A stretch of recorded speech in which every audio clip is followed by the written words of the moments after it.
Hey there everybody, it's Eternal Snowman here with another BLT recap and prediction video. This time going through the playoff tiebreakers and then round one of the playoffs, which is the quarterfinals.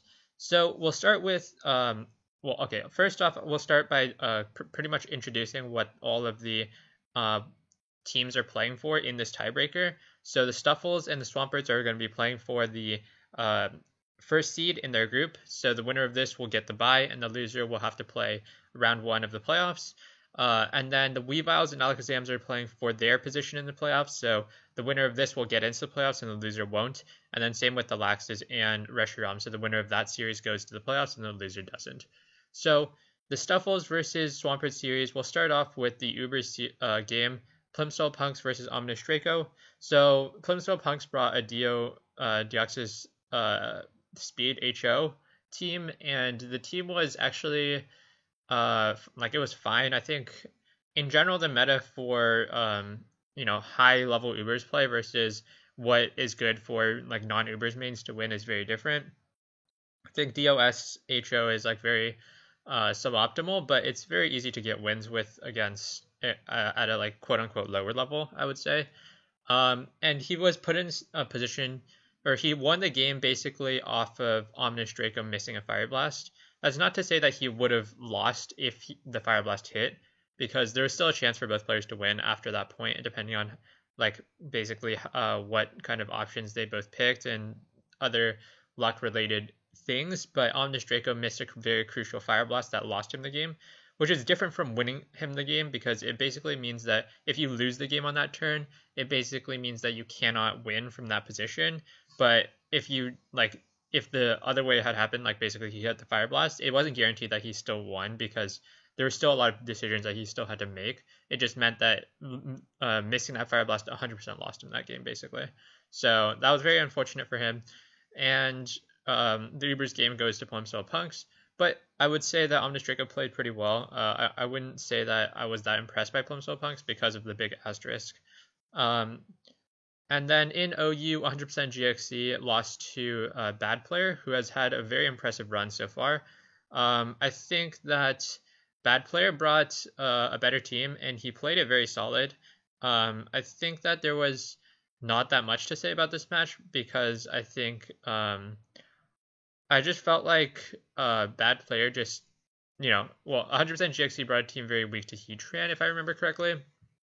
Let's actually check the game because I am interested to kind of look through all these replays, because there is only a few this week, if I don't remember that much. So I believe, yeah, here. So Bad Player now at 4-0. Yeah, it is the game I'm remembering. So GXC brought a kind of interesting looking team. It has like kind of a core from Wish Killer, which is it's like Skarm, Chansey, and Vino. But basically his team was very weak to Heatran, and Heatran just basically took over the game. I think in a lot of ways in OU, well, I've held the opinion for a long time that Heatran has been one of the best mons in OU for like a long, long time.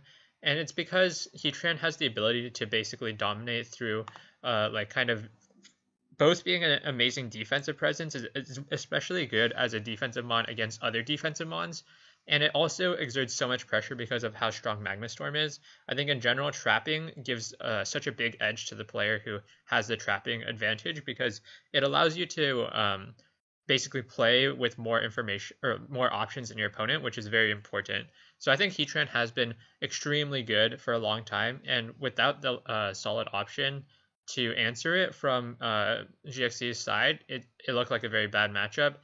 Stuff like Venu and Skarmory are very dangerous to bring, like especially in conjunction with each other, because if you do run into the Heatran, then it becomes such a huge issue.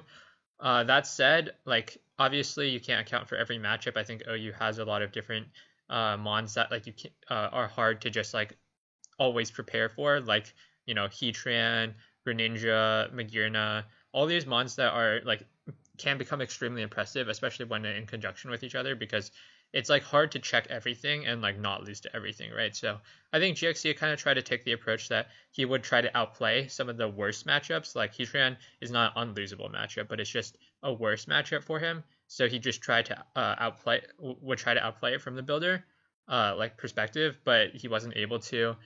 I think GXC has had a relatively disappointing performance so far, but I think at the same time he's also not been set up for success in my opinion.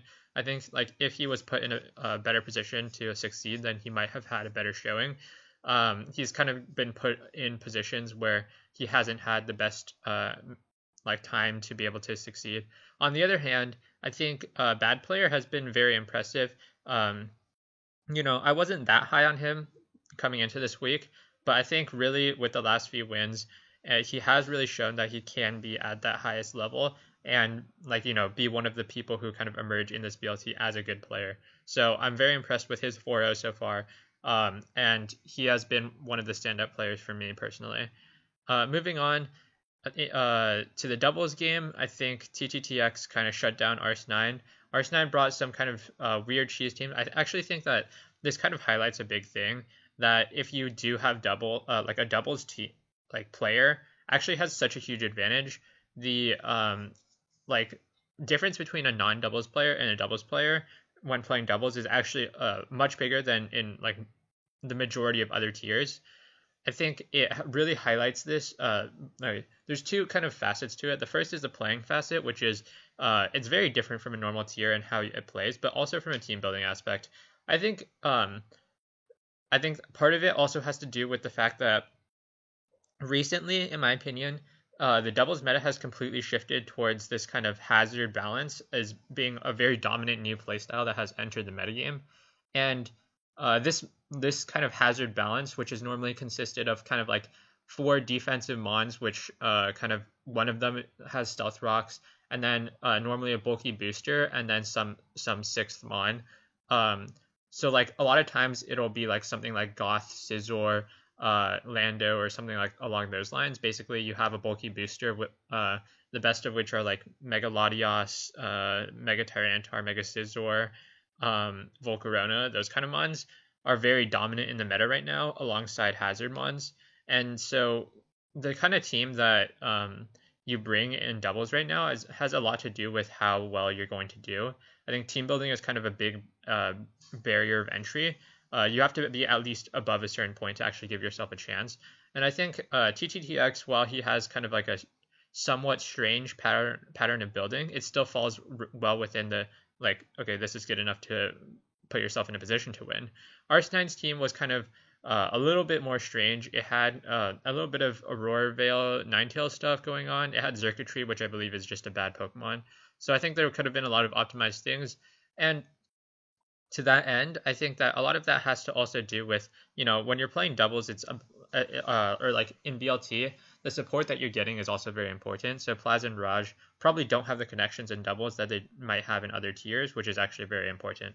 So TTTX took this one very solidly, and this doubles point also transitions into the SMB versus Peachy Clouds game, where SMB completely outclassed Peachy Clouds in a very solid win. And it also showed from the team builder, he had brought like a Crocodile. I think Crocodile is actually just hard bad in doubles. Like the niches that it potentially fills are that it, can set Stealth Rocks and has Intimidate, but like that's not a niche in doubles when one of the best mons in the tier is Landorus Therian. In fact, I would say it's probably the best mon in the tier right now. And it does exactly that. Landorus sets rocks and has Intimidate, and it's even better because it's immune to stuff like spikes, which is very important actually in the meta, or I think it's actually pretty important in the meta right now. So SMB solidly took that one. Chaitanya versus Attribute, also very much like I predicted. I did think that Chaitanya was actually going to basically outclass Attribute. I think Attribute hasn't shown me yet that he's at the highest level. And I think Chaitanya has shown me that he's at that highest level for OU. So he did take this win, even though their team has been eliminated. He did finish with, I believe, a 4-0 record, actually. Which means, like, he has shown to be, like, a good player. I think, attitude problems aside. I do think that you do have to kind of take in those attitude things into account though for BLT, but that's kind of like a whole different story. I'd prefer not to get into that can of worms like right now, but he has shown to be a very good player, and I was very impressed by his play throughout this BLT in general. And then moving on to LC, I think this one had a little bit of controversy surrounding it because there was kind of a remade game that like happened because of some PS issues and blah blah blah. I don't want to get into that whole can of worms as well, but it was a little bit heated. And in the remade game, I think Zeri played very solid. I think he was willing to take more risks. I think Serene Grace kind of played a little too safe, in my opinion, in this game, and he was very much punished. I think Flyinium Z Doduo, which has been kind of a rising trend, I would say, in recent recent months, especially in LCPL, I think it's been kind of showing to be a relatively strong balance breaker. So against teams that kind of don't have a solid win condition or kind of just are trying to switch around and play very safe, Flyinium Z Doduo can be very punishing because a lot of teams don't have the solid like flying resists. It's like Onyx and Tortuga are the two common ones. And it can be really punishing because normally you can check Doduo with stuff like Volibear or something like that, where you can kind of just take a hit because Volibear's so bulky that you can just kind of retaliate. But because of the new Flyinium Z tech, it's harder. There's two things that it does really well, which is one, it can kill Volibear, which is very important as Volibear is such a strong Metamon. And the second is that it becomes much harder to wear Doduo down because in a lot of games you can be put in a position where Doduo can be put in a position to succeed, but then it kills itself with Brave Bird because it kind of has like a relatively low HP stat, and Brave Bird kind of hurts itself a lot, especially against the monster it's supposed to hit. So, Zeri, a lot of credit to him. He did pull out this big win. And it's actually very important that they did this because the Zams were actually in my opinion, they were actually in a position to potentially lose this series, as both Serene Grace and Chaitanya were favored. So, I think Zeri has been extremely impressive this tournament. He's basically lived up to all of the hype, and I'm like very sold. I'm very high on him right now, going 4-0 right now. Or he is going 4-0, or he is riding on 4-0 right now. So then finally moving on to our own tiebreaker, Mysterious M played Maroon. Mysterious M had a very interesting team, actually. I kind of tested with him a little bit. I think I gave him the green light on it, of course. I think the big thing was the Seismitoad. It had Infestation, Seismitoad, which it actually put in a decent amount of work because it trapped a Feeny this game, as well as setting some rocks. And then he played the game very clean. I think there's kind of a few potential mistakes, but it wasn't anything that lost him the game. And then he played the end game extremely clean, and it came down to kind of the very end game. There was a few things that you could potentially argue, but it kind of worked out for him in the end. So I give a lot of props to Mysterious M for this one because he did pull out a big win for us. And I think he played it basically as he could, playing to his outs, and then everything went well for him. So I'm very happy with this game and very happy with how Mysterious M performed. And he took the win in OU, now being 2-0 in OU, I believe, if I remember correctly. He might be 2-1 or 1-1. Sorry. Anyway, moving on. In NU, Sanjay versus Jaren. This game was a very hacksy. Jaren brought a very cheesy team. I think Sanjay could have played around it a little better, but he ended up in a situation where basically he paired the +1 Omni boosted Vaporeon after a Z Celebrate and with Togedemaru, and then basically was fishing for some paras with Sigilyph and tried to 1v1. He says that he probably would have won the 1v1, which I actually believe. I think that it's very likely that Sigilyph at +1 Spadef will take the Ice Beam from Vaporeon relatively cleanly, so barring any crits from Jaren's side, it's actually, I think, more likely for for Sanjay to come out ahead in that scenario. However, I'm not 100% sure. Someone has to do the calcs for me to like 100% believe that, but I could potentially see where that idea could come from. But Sanjay did end up taking this game versus Jaren, which was very important for us. I think, I don't think it was like the cleanest played game from Sanjay. I think he made one crucial mistake, but he did play to his outs, and then he was rewarded in the end. And obviously, a win's a win for us, and I'll be very happy to take that. And I didn't play my game versus Mikhail since the series was already decided by that point. But I mean, I think I could have given him a run for his money. I think he has more experience in LC as like an LC player. But I think I still could challenge him potentially. I had something prepared and I was pretty happy with it. But I won't go that much into it because there's potential that I might play LC at a future point. But with that said, this was the tiebreakers, and because of the results of this, we play the Stuffles. The Zams will play the Blastoises, and then the Swamperts and Heatrans will have their bye. Actually, that's the wrong tab. So it's this one. So this is the round one of the playoffs going into the quarterfinals. So from here on out will be the predictions for the week or like the quarterfinals, and no games have been played because today's the round post day. So there's basically going to be talking about all of the matchups. So the Blastoises versus Alakazams. I think the Blastoises have made some interesting decisions as to how to shuffle around their roster. I've kind of talked about this with the Stuffles a lot, but basically the idea is that they tried to do something where they gave themselves a better chance in both Ubers and PU by shifting Xskelly and Reggie. But honestly, if you kind of think about it, it's better to take a guaranteed win and a guaranteed loss, or like a more guaranteed win and a more guaranteed loss, as opposed to kind of waffling and kind of taking a less good approach on both ends.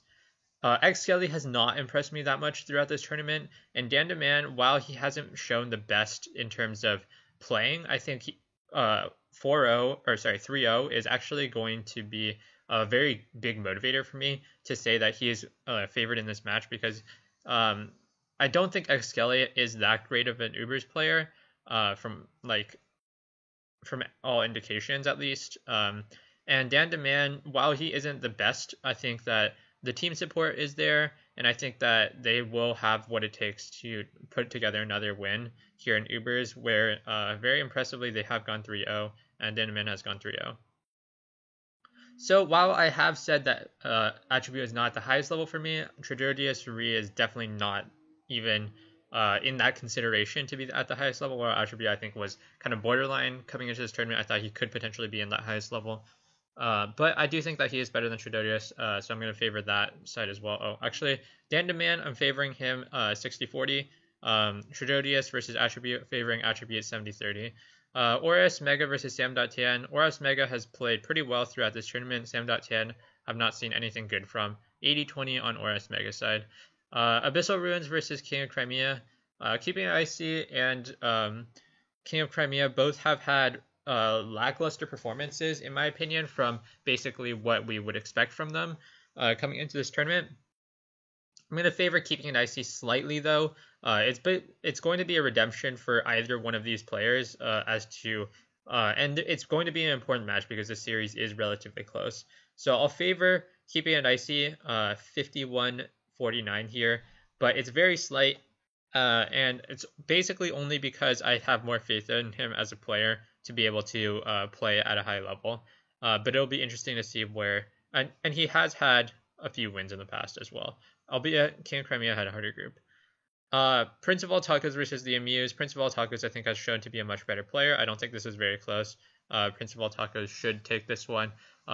He is, I believe, 3-0 now, so very interesting because I don't really believe that he is at that elite tier that I was basically talking about earlier with Attribute, but I don't think he's also faced against the elite NU players yet either, so I think he should solidly take this one over the Amuse. And Ziri should take this one over Reggie. Like I said earlier, I really feel like Ziri is at the elite tier. It's not even at the elite tier. I think he's above the elite tier right now.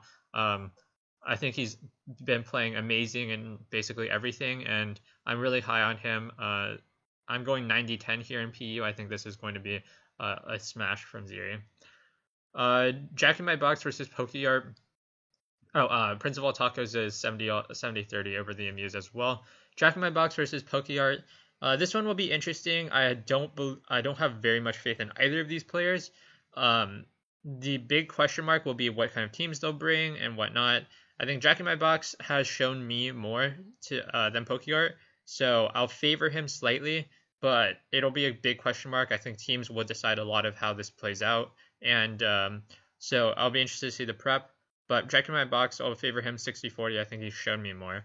And then Havens versus SMB. SMB is SMB, so favoring SMB very heavily here, 80-20.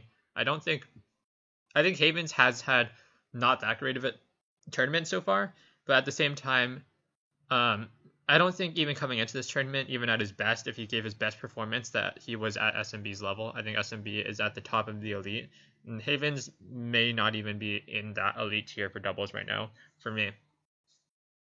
So SMB heavily favored, and that would give, if everything goes in my predictions, it would be a tie. But that said, I think that the Blastoises will have to work harder for it, because I think the Alakazams can definitely steal away some of these matches.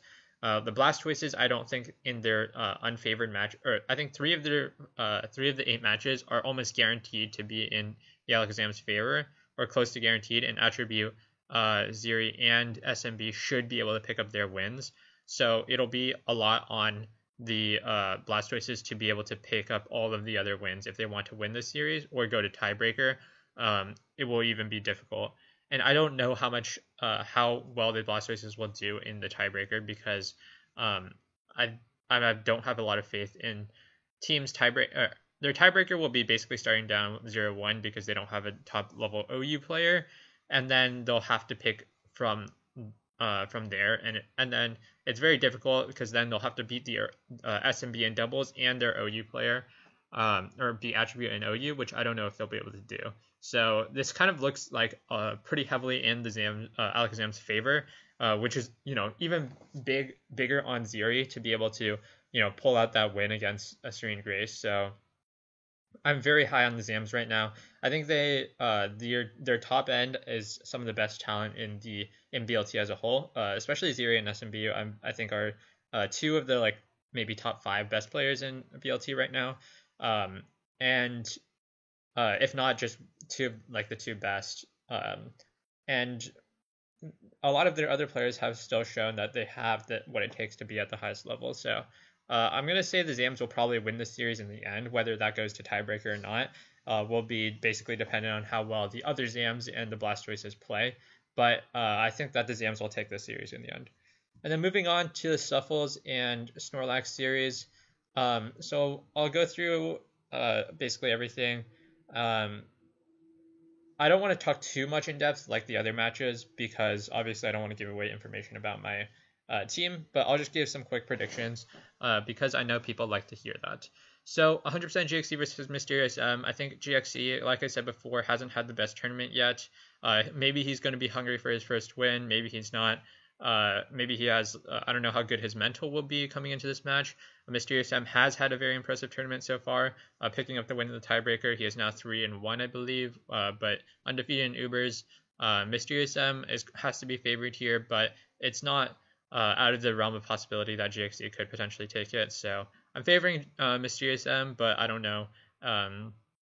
It still could be a game that GXC wins.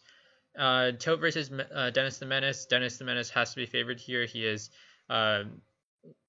he is also 0-3, but this is definitely the match that he has to win, because he had relatively stiff competition in all of the games that he played up to now. So if he was to win any match, this is the one that he has to win, and it is versus Tote. So this is a big one for him. Myself versus Snowfall. I think a lot of people kind of wrote off. I read some predictions, of course, as people do, rather. I think a lot of people kind of write me off. I don't know. I feel like Yu has definitely been one of the tiers that I've put up a lot of results in. So this is one where, I don't want to like brag about it or anything, but I have finished top 32 or top 16 in like the three most recent um, major UU tournaments, which are UU majors. Um, well, okay, not including UULT, but UU majors, the um, shoot, I don't remember what they're called, but the previous UU Open, UU majors, and the other UU tournament, which I don't remember what it's called. But basically, I've put up pretty big results in UU, so I've been pretty confident in my UU. I know the big thing is that I lost last week, and I'm very disappointed in myself. So I don't want to be overconfident. I don't want to be arrogant in this. I recognize Snowfall is going to be a great opponent, and I'm really looking forward to this match in general. And I realize that it's going to be difficult, but I'm confident going in that I definitely have a good chance to win. And I think just based on that, I should be favored, but I won't go in overconfident or arrogant about that. I'm just going to be saying that, it's going to be a fun match. And definitely don't say that I don't agree with the idea that Snowfall is much better than me, at the very least. So it is what it is, but we'll see in the match. And this one will be a fun one. Tom Bugen versus Arse9. I think Arse9 has put up a very good tournament so far, and then Tom Bugen has looked very good at points and then looked not very good at other points. So it'll be really on how Tom Bugen shows up on this day. I think he at his best he can challenge Arse9 and put up a good game and potentially even win. But you have to favor Arse9 here. He has a good He's had a very good tournament so far, and Tom Bugen has kind of shown wavering results. So favoring Arse9 here slightly. You have to favor Sanjay versus Plimsoll Punks. Sanjay has been very consistent. I believe he is 4-0. He has been the best player for us. I think he's consistently shown why he's been a top player in BLT, and I don't think that there's much else to say about Sanjay. I think he's going to win this one very solidly.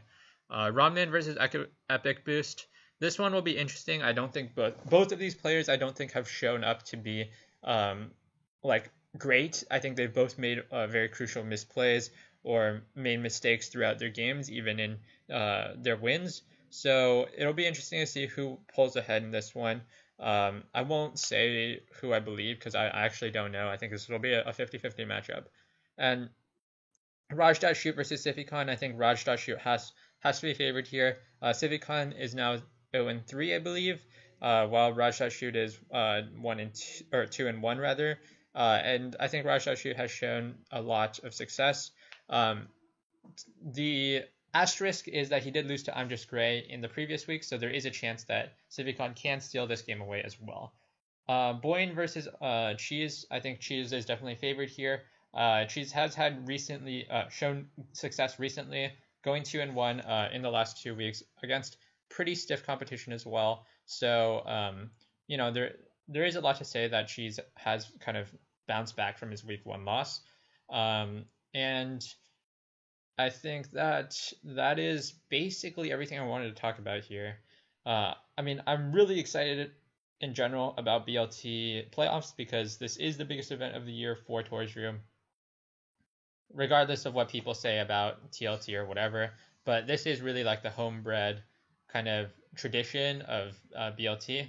And playoff starting means the kind of, well, actually, really, it was a tie breaks, but since the end of the tie, or like since the tie breaks began, like this is basically where the stakes really get higher, and it's very important for every win really matters. I do really hope that we get to keep playing. I believe that we have, in general, one of the stronger rosters. Definitely one of the strongest this year, and I would be very disappointed if we didn't at least get to like the semifinals, top 4. I would personally be disappointed, honestly, if we didn't like win the entire thing. I do think that the Heatrans are very good, and that would be the team to kind of look at. But other than the Heatrans, I think that I think we can be the best team in the remaining ones. And the Zams are kind of peaking. The Swampards look pretty good as well. But I would be very disappointed to not win this again. Not very disappointed. I that's my goal, at least. I think that we definitely have what it takes to win. And, that'll also be on my performance. I think that if I keep playing like I did last week, then we won't be able to win um, BLT. It'll be on me to keep to play well as well, as one of the players who kind of headline this team. And um, I'm very excited to kind of see what shakes out kind of in the playoffs in BLT. So thank you guys for watching. I hope you guys enjoyed. And I'll see you guys next week for, if there's tiebreakers, then I'll do tiebreakers. And if there's not, then I'll do the next round of the playoffs. So there's that. Thanks for watching, and I'll see you guys next time.